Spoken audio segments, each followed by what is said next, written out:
Welcome to the Real Estate Investment Nomad podcast. I am your host, Natalie Salas, an international real estate expert. Join me as we explore the thrilling world of global real estate. We'll uncover diverse international markets, backed by solid data and engaging insights. Each episode features expert guests from the hottest markets, providing you with the knowledge to invest wisely and successfully. Whether you are a local realtor aiming to go global or an investor curious about international opportunities, this is the podcast for you. Get ready to transform your approach and achieve global real estate success to become a real estate investment nomad.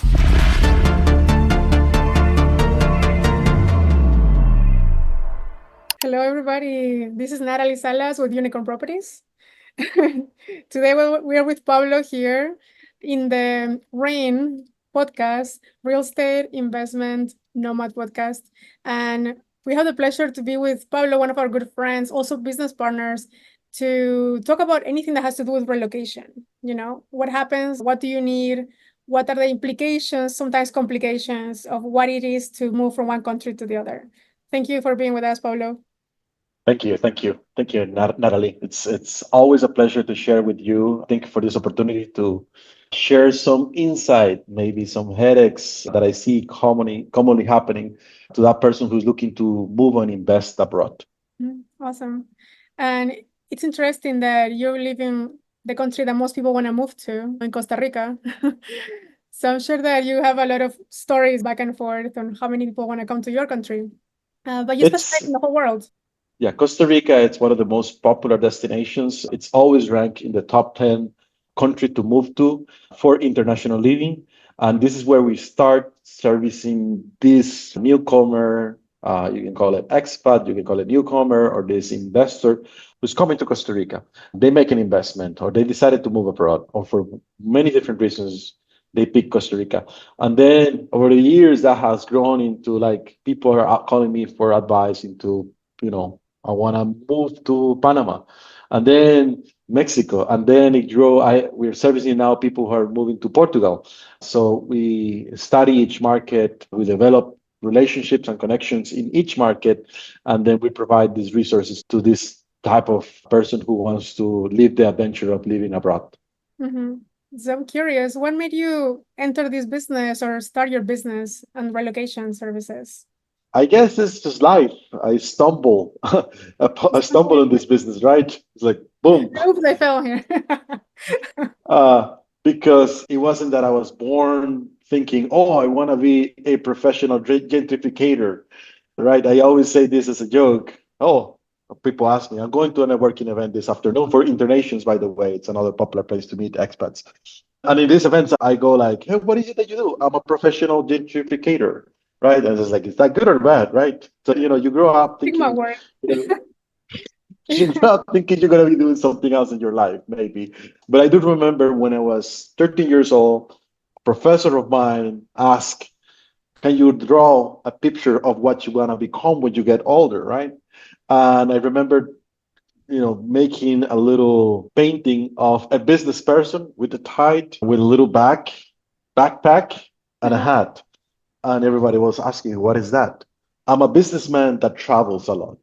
And that's true. I mean, if you see me, you see my social media one day in Mexico, the next day I'm in Panama, the next day I'm in San Juan del Sur, Nicaragua, because I'm doing that. I'm building the connections and recruiting service providers and helping people move to these places. Not too long ago, I was in Honduras, helping somebody moving from Honduras to Costa Rica, things like that. So it became true. How did I stumble on this industry? Is I first spent a lot of years living in the United States. So I was the immigrant, by the way, illegal immigrant in the United States, working at the beginning, 3 jobs, trying to make a living in my early 20s. So I know what's to live not knowing anything about taxes, anything about the IRS, anything about building credit in the United States. So I was my, 18, 19, 20, 21. I didn't know anything about anything. I just know that I have to work 3 jobs. Then I grow into business and sales. I end up getting a job selling cars and building relationships. That's kind of like my core thing. I like to meet people and build relationships, and I care more about people more than the business itself. So then I moved back to Costa Rica, and guess what? I had something that is called in the relocation industry or intercultural experts, reverse intercultural shock. So when I moved back to Costa Rica after 8 years, I was like, I don't like Costa Rica. So, I'm Yeah. a Costa Rican moving back to Costa Rica. Is like, man, why is everything so hard? Is everything so complicated? Then I have to get my ID, Costa Rica ID, for the very first time. I had to do this. I have to open bank accounts, and I was scratching my head, like really, really bad. So I feel like in so many levels, I understand what's to live abroad, what's to suffer because you don't know anything. Then I moved back. It happens the same thing. And later in life, then I moved to Panama for a shorter season, and it was the same. I felt the same thing, even though Panama and Costa Rica are so similar, and it's only a few hours drive time away. It's a different culture. It's building your network again. It's doing everything from scratch again. Banking system is different. Getting an apartment is different. The laws, things are completely different everywhere you go. Mhm. So I feel a lot of empathy for the newcomer, and I feel it's now a purpose helping other people make it to the next country. It's a purpose. Yeah, I don't know if that answered your No, question, no, or I'm I, taking I love the picture with the businessman in a backpack because I've seen you like that. That's You amazing. see me, right? You see me. Yeah, Sometimes I to get invited visualize. to do a conference call. I get invited to do a conference to talk about international moving or international shipping. I do this in Panama, so I wear a suit, Mhm. and I do it in Costa Rica, Panama, sometimes in other countries. So I get this wear a suit feeling, or negotiating with shipping companies, visa lines, customs agents. So I have to wear the tie to be a little bit more formal. But I like to create content and talk about a little bit about Mexico or San Miguel Allende, or a little bit about Costa Rica, and kind of showcase the places where people could go and move to. So in that setting, I don't wear the tie. I just wear my shorts and my margaritas on the beach, Where, yeah. wardrobe. Yeah. No, I love that. There's so many good experiences when moving to a new country, but there's also the process, right? What do you think is the main struggle? I would say struggle or a challenge that people have, or you think most common mistakes that people do when they're transitioning, let's say, from Canada to Mexico, which is our most common buyer. People move to Mexico, they're like, okay, I'm ready to go. I want to have a beach house, leave the cold, and they don't know how to do this transition. What do you think is the main challenge that you see in your business? Okay, just to be clear, even though I help people with moving into another country or understanding a new market, I have a community. Try to build communities on each country so people can ask questions, I get questions answered. I try to provide as much value as possible. But the only thing that I really do as a service for our customers is house so good shipments. So moving services. I help you move your stuff. If you are in Europe, you're in Germany, you want to move to Playa del Carmen in Mexico, or if you are in Canada, you want to move to Portugal, Uh-huh. I go to your house, not myself, but my network of service providers. We go to your house, we pack everything, we label everything, we make sure you are in compliance with the rules and regulations of the customs destination country. Could be many countries with service, right? That's the only thing I do.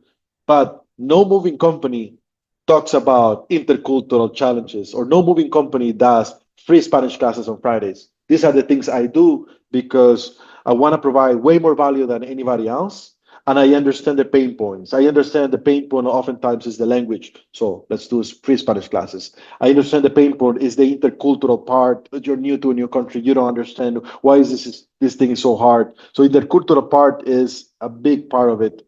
So just to give the context of what we actually do and all of the things we do because we feel it's our mission to do, right? Mhm. And to answer your question is I have a couple of answers to that. First, a lot of people, the decision of making an investment abroad, let's just not talk about investment. Let's just the decision of moving to another country oftentimes is based on a lot of the information you have been gathering for years, or maybe you traveled for 2 weeks to Playa del Carmen, and in these 2 weeks you felt a new life, you want to live this life, and it's 2 weeks that you budget to stay in a nice hotel, you also budget to eat out every night, and then you feel like, wow, this is amazing. I'm living with overlook in this hotel or Airbnb overlooking the ocean, and it's just like beautiful white sand beach with and everything is less expensive. And then you think, oh my God, I gotta move to Mexico. I have Playa del Carmen, I'm in love. So, but you base your decision on a 2 week vacation, and it's not the same. It is not the same. 2 week vacation is not the same as living in another country. So that's, It's a honeymoon phase when you discover the place, and then a it's different thing is when you actually live there and you have to do the it's everyday stuff. I think it's a lack of understanding of what it really takes, or over, just thinking it's gonna be so easy because you felt every. It's not as easy. There's a lot of things that you are not able to see. When you go, you want to make an investment, you buy a property, you talk to Natalie. She provides you with information about how to buy your property, how to protect your best interest, what things not to do, what things to check. But that's the buying the property part. It may be only the 10% of the entire equation. Mhm. Natalie she may not be an expert on the immigration part. I mean, she may have a contact. She may introduce you to an immigration person, and you have the headache of where do I get my driver license, or how to homologate my driver license, or what do I do about getting a card in San Miguel Allende. And then Natalie doesn't really have context on that because she specializes on real estate, right? That's why we have So partners like you to help our clients transition. so I think most people do not really see the entire picture. They pull the trigger, buy a property, and start the figuring out that there's so many other things that they need to take in consideration. And they do it because they build this perception of moving abroad on their vacation, and it's not the same. So having I would say wrong expectations, or having limited expectations about this and what it takes, it's a big part of it. For that, I recommend there's a lot of information out there. There are books about moving into Mexico. There are books about moving into Costa Rica. There are online classes for each country, things like that. So get yourself the most information as possible and do more scouting trips before you pull the trigger. Maybe you want to come and spend a little more time and then compare a couple of destinations. I've seen people making a big purchase in one particular location. They end up buying in Rosarito, in Tijuana, in North Baja, California, and that's amazing. It's an amazing location. But then one day they decided to visit Ajijic or San Miguel Allende, and they just like, man, I like this better. Things Mhm. like that. So just visit more, get to learn more, so you set your expectations properly. And when you go and visit, go with a different set of lens. Go with the lens of, can I live here? How is education? How is the health system? Where am I have to go if I have to get, if I get injured or sick? Mhm. What is my potential clinic or hospital? Go and check these things. A lot of people, when they come to Playa del Carmen, they just check on the tours, the beach, all of the nice things. The same thing with San Miguel. There's a lot of million things to do. It's amazing, but nobody really ask. You don't ask yourself, if I have to go and get health care, where is it going to be? How much is that going to cost me? So those are serious, real life questions that you're going to have to ask yourself, or eventually you're going to have to use these services. And it's important for you to do these things. So one mistake is expectations are not properly set, or they're limited. And another big mistake, I think, is I don't think many people talk about this one. And I discovered that when you're moving abroad, you're often doing five, four big projects at the same time. And when you're doing like nobody that do this. When you live in Chicago, not only you live in Chicago, you wanted to move to an apartment. That's the project you have for 6 months or for 1 year. So next year, 2025, I'm going to rent me a place in this new area in Chicago because I like it better. And then you plan yourself to do that in 12 months. Then you do that. So that's a big project. But when somebody's moving abroad, they usually do 4 or 5 big projects. Buying a property, huge project, very stressful. You don't know who to trust. All of these different things that you need to learn about the legal part, the implications. For Mexico, you have to become a resident, or a temporary resident before you buy the property. For Costa Rica, you don't have to be. You can just buy with your passport. For Portugal, all the things. Each country is different. But this is a big project that you need to do, or you're doing this big project now. okay, I want to do my international move with Pablo because I want to bring all my fine furniture. I have a piano, I have a safe, I have all these things out. So a big international move, it's a 10,000, sometimes up to $20,000 project. It's a big move, could be a stressful. It takes 3 months. Buying a house, international move. And you need to do immigration because it's important because you could have import tax exoneration in some countries on your household goods and cars, or you could have the right to buy a property in Mexico. This is another big project that you have three now. Then on top of that, okay, I need a car, need transportation. Can I drive? So I'm buying a car. And I remember the last time I purchased a brand new truck. Just that day alone, the negotiating, going the back and forth, talking about the interest rate, talking about the payments, talking all that. This is stressful to buy, just buying a car, right? But for big projects. And then on top of that, you may also bring your wife or your kids in this equation, or maybe pets. So for that, you need to accommodate your kids in maybe a new school, many other things that you have to go around it. So that's five big projects. And on top of that, once you move, you have to get used to a new culture. And some people can do, they want to do this in 6 months. They want to say, I'm moving to Mexico. I'm getting my car. I'm crossing the border. I get in 6 months. I Yeah. don't think, I don't think there is that many people talk about this. If you're moving internationally and you have the luxury to do it in phases and take it easy, I think that's the best way to do this. It's less overwhelming. Mhm. A lot of people get even stressed out and even sick of stress because they want to do all these projects. And once all that is finished, then they don't know what to do. I got all these things, and now I'm here. So sometimes they even get bored. Sometimes they is like, oh, this is over. I'm moving back. That's kind of like a joke, but yeah, it could happen. Yeah, they can get the missing home fever. So, Pablo, based on your experience, what do you think is the time frame people should plan before they decide to move to another country? You said 6 months is too short. What would be kind of the time frame that you see that is realistic? Okay. Okay, let's put this into context. So, what is the decision-making time frame? So, before you move, how long before you decide for a country? That's up to everyone. I just really feel it's a good idea for people to visit a few times before they pull the trigger. That's just my personal thing. I have seen people buying properties online out of a website and made it through, and after years, they made it, right? Some people, it's just like that. Mhm. They're able to do that. But most people, I feel, it's a good idea in this planning process, in deciding what destination. It should be at least a year on the planning part, like seriously thinking. And once you decide your destination, your initial planning could be 6 months before you make, because you have to do a lot of things at your home country. You have to figure out what to do with your stuff. Are you going to move your things? Are you going to sell the things? You have to sell your house. You have to sell your car, all of these different things that you have to do.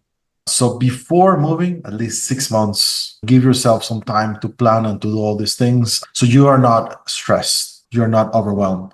Once you move, you decided, okay, now I'm moving. I would say the very first months, for 6 months, maybe up to a year, is really getting to know which area it's the one you really like to stay. And that could be 6 months too. And in that process, just pick one of the projects. It's usually the first one is usually immigration. That's one of the projects that you could be start doing the immigration process. Be ready for that. So bring the documents from your country before you get here, and then you don't have the documents that you require from your home country. So just pick one project the first 6 months, and then the next one, and then the next one. Mhm. Obviously, the projects, it just depends on what location you're in. There are some of these projects in a relocation process that you're forced to do. Let's say you want to live in an area where there is no public transportation, there is no Uber or taxis, then Mhm. buying a car is an essential thing. Yeah. Or you live in the middle of, or very close to the center of Playa del Carmen, and then you can get your bike to almost everywhere and you don't need more. Maybe buying a car can wait. So it's different on every case. And then you pick your task or your small projects based on your particular needs, but do not try to rush it or do everything at once. That's what I would say. Do you see a lot of people moving their car on their own? They drive it. What's the implications on customs? Because a lot of people ask us, hey, should I drive my car from Canada to Mexico? I think first that's a long drive. And second, I have no idea what would be the implications. It is a really long drive. I've seen a lot of people do it. For Mexico in particular now, I service Panama, I service Costa Rica, Spain, Portugal, other countries, right? But for Mexico, I've seen a lot of people doing it successfully. I'm not saying it's an easy thing to do. Mexico has a lot of regulations on importing vehicles, so you're gonna get a temporal permit. So it's not like you're gonna get Mexican license plates and now the vehicle will be Mexican. It's not gonna be like that. It's basically what's gonna happen is you are going to drive the vehicle, and with your temporary residency, that is usually a 3 or 4 year period, with that, you're allowed to drive your vehicle. And once you move to the next residency, which is the permanent residency, you have to take that vehicle out of Mexico. So it's a process and it's complex. I mean, okay, I'm here in Mexico with my car now, I have to take it back. But most people, just keep in mind, most people change their car every 3 or 4 years anyway. Yeah. So that's what I've seen the most common thing to do for Mexico is. But once again, it's different in Costa Rica. Costa Rica import taxes are super high, up to 73% of what it's worth. Panama, it's also different. Import taxes are a lot lower. They're around 20%, depending on the vehicle. What type of vehicle is this? So each country is a little bit different. Drive all the way down to Costa Rica or Panama, I don't think it's a great idea. I think there's a lot of other risk that you have to be thinking about, like going through Guatemala, some of the areas, also through Mexico, some of the states in Mexico have some issues with being safe, or for whatever reason they're not as safe. So you really know who you are, your appetite for risk. It's important. Some people is like, I don't care, I can drive it, I'm fine. And I see it happen, but maybe I'm personally not that type of person. I want to make sure I'm doing things right, and I want to make sure I'm safe on every step. So yeah, that makes sense. And I agree with that. So that's good on the card part. But let's say that the family is ready to go and work with you because they don't know where to start. It takes about a year to go through a transition. What would be what they should budget for this transition? Like how much is going to cost them to either bring their stuff? What are the most common items that are brought to the new country? And some things that maybe they can be sold in where they are from instead of bringing all the way, especially with wood, I would think, because people bring wood from different countries. And then in Mexico, if you're in the rainforest, that wood probably will get eaten by the bugs. So I don't know. Let me answer that myth. I'll say that's a myth. Let me answer that myth first, and then everything else. And what you're saying is a lot of people say, okay, I'm taking my goods or my stuff, I'm taking my stuff to Costa Rica or Mexico. It's so humid in Costa Rica. There are some places in Mexico that are humid, and then it's going to get mold and it's not going to resist the mold, right? It's just my furniture is going to get destroyed after months, or my books or whatever. But let me ask you something to make a point. During winter time, what is it that you do to your driveway? You have to put salt on it. Right? Yeah. Or what is that you do to your car? Winter time, it's snow, there's snow everywhere. You have a process to clean your car and to clean your driveway. In Latin America, in the tropics, you bring your furniture. We all have furniture. We just happen to have the windows open, let the air go through the house. We use vinegar to clean some of the leather or some of the furniture so there's no mold. So it's just a different habit for a different climate, a different environment.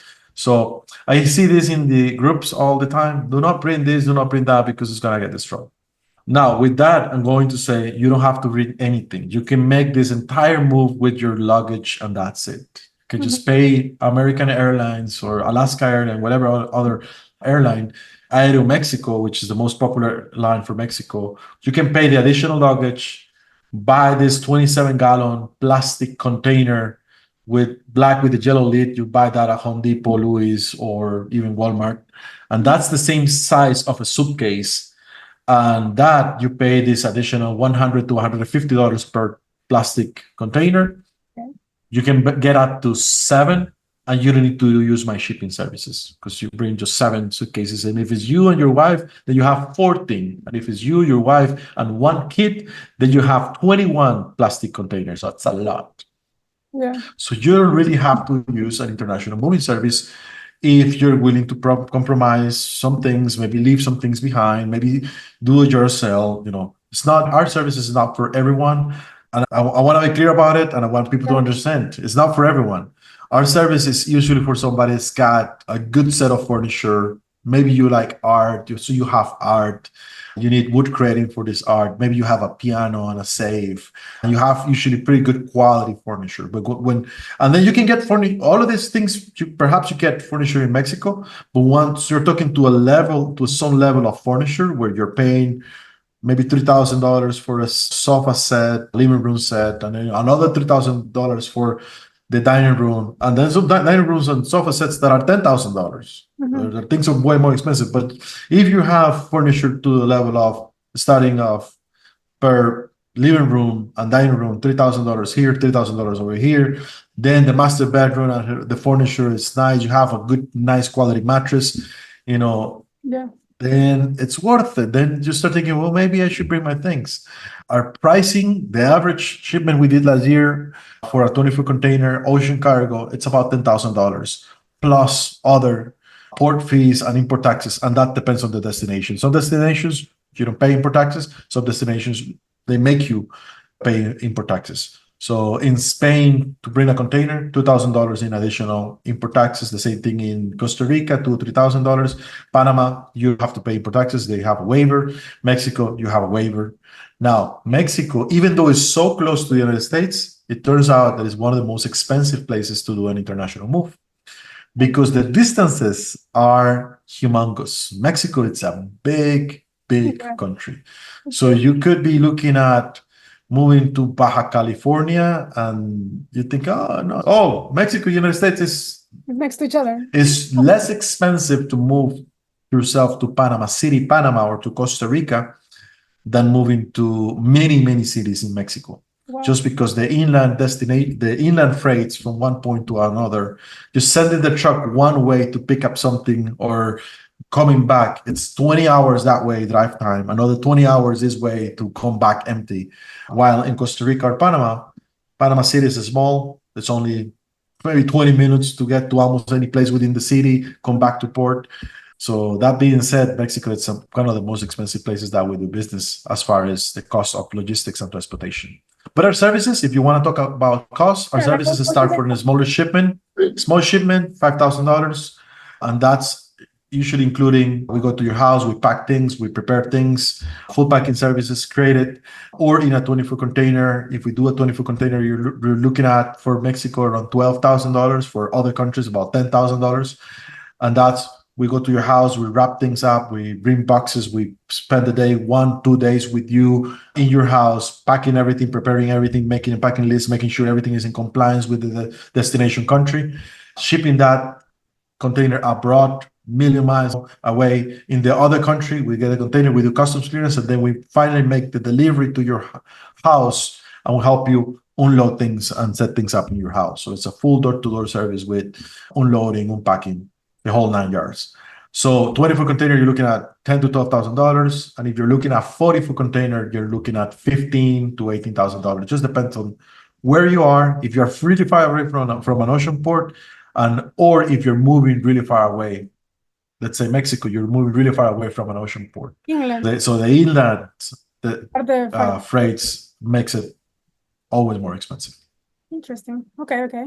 So then they should plan accordingly with the budget, the time frame, and also with the provider, I will think, right? You say you have to clear customs. So that's something that you help them do so they don't have to worry about paperwork, right?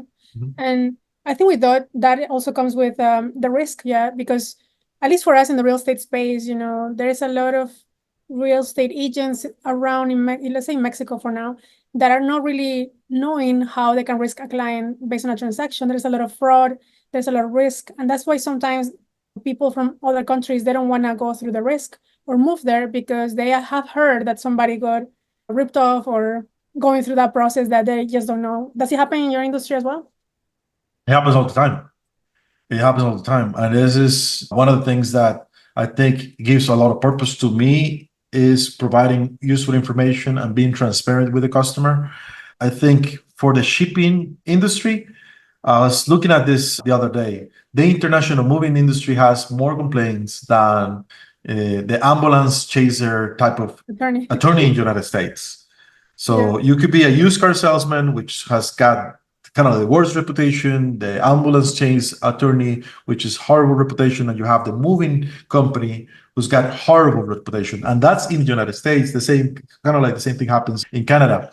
You go into the Better Business Bureau looking for information about a company, and it's hard to see good players in the marketplace because it's a process that is confusing. It's a process that you don't know what you're gonna get. They quote you $5,000, but then they pick things up and they say, oh, it's not this size of a truck, is twice as much. Now it's going to be twice as much money. So you don't have the full transparency of how much exactly it's going to cost you. Those are the issues that you see in the industry and not just abroad. That's just within the United States. Now, you add to that international shipping, international legislation.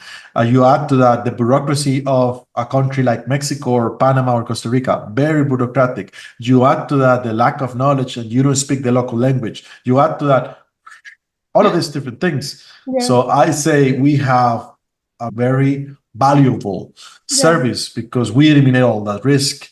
People trust us. They see our reviews, 5-star reviews across the board. They see testimonials. So we eliminate that additional stress of not having to deal with all these many different parties. We do what it takes to make things happen for the customer, and that's why we get our reputation. So I think that's why people, end up hiring our service. Yeah, I did see that you have very good reviews on your website as well as in Google reviews. And I think that comes with the community as well, right? You have an expat community that you mentioned at the beginning, and having that transition that they're not alone in the country they come to. And then helping with your podcast for education, I think that's huge. Is there anything that you found more people thank you for that? Because when you're alone in a country, it's just hard. But when you host these different spaces, they're like, oh, I'm glad that somebody put this together or this event together. I can get to know other people from my country or something like that. I feel that it's important if you go to live abroad, it's important to find your community. Mm-hmm. It doesn't have to be ours. We have something that is called theexpatcommunity.com. Each country has a Facebook group, theexpatcommunity.com, the expat community Mexico, the expat community Costa Rica, right? So each country. But it's important to find your community because that's a way to protect yourself. So you ask somebody, hey, who can I trust to be my plumber? Who can I trust to do this?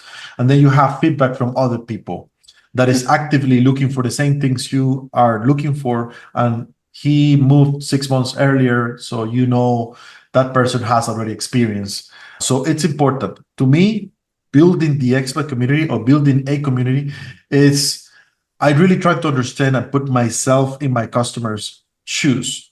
So after years of doing this, I realized there is a few basic pain points that all of the newcomers have. They have a challenge with their language. So we connect on Fridays to do free Spanish classes on a Facebook Live, YouTube Live. The expat community promotes this service. So it's free. You can connect for 30 minutes and we practice Spanish. That's nice. You have a lack of the Spanish thing is also you have a lack of knowing what's happening in the local place. So you don't know where to look for local news. Maybe the highway is closed and you don't know, and then you get on your car and then the highway is closed. So it's something very basic for you to know. And in your town, I bet you know what's the local newspaper to get all this information. But because if this information is in Spanish or in Portuguese, then you don't have a clue. So we translate local news and we send the local news in a newsletter on Fridays in English, in your language. And the other thing that we do is community. So we build communities. So the community is part of being social, and being social helps you connect with other people, get more resources, help yourself with a community. Mm-hmm. And we're constantly looking for this, how to provide more resources. We're working on a book, and that's going to be a long time. It's almost finished for Costa Rica, but we're doing it for other countries. So for Mexico, we are partnering with Sonia Diaz, soniadiaz.com. She's got the Move to Mexico Bible. Just had a meeting with her a couple of weeks ago. Amazing, a lot of this content for I don't know how much, it's less than $20. You get a book with Mexico from start to finish, each state, the regions, that type of thing. We want to partner with those service providers that are putting the information together, or we are also creating these things. We are also working on online classes, online courses, do it yourself. with videos, tutorials. We are talking, Natalie and I, we are talking about creating a class into how to sell your property in the United States because you're moving, how to sell my property in the States or Canada to move abroad in order for me to finally make that big jump of moving abroad. So I'm thinking about, yes, I'm going to help you move this container from A to C, but Beyond that, I want to help you with all these additional resources because I think it's important. And I think also that reduces the risk of a failure when you're moving. So you avoid scammers, you avoid the wrong information. So yeah, that's what I'm thinking. yeah, I think you're a one-stop shop for everything that has to do with relocation. And then after that, what happens, right? Like then you have the hosting the community. That's super important. So I know you share some links, but how can people find you online? How they find you personally? How can they follow your content? That way they can learn more about what to be aware when it comes to relocation. It's very simple. We have a website for the community. It's called theexpatcommunity.com. That has links to our YouTube, has links to the Facebook groups. We also publish the local news in the blog on this website. You can also look for me. Look for Pablo Arias on Facebook. I'm very active in Facebook or in Instagram. Yeah, I'm always sharing content, making little videos about each place I am. So yeah, hopefully that's valuable to our customers, friends, and community. Yeah, for sure. So looking forward to collaborating more. Thank you so much, Pablo, for all the information. It was super valuable. And I'm sure if anybody has any questions, they can reach out directly to you. We'll have your information in the description below as well. And again, thank you so much, my friend. I appreciate it. I'll see you next time. Thank you so much.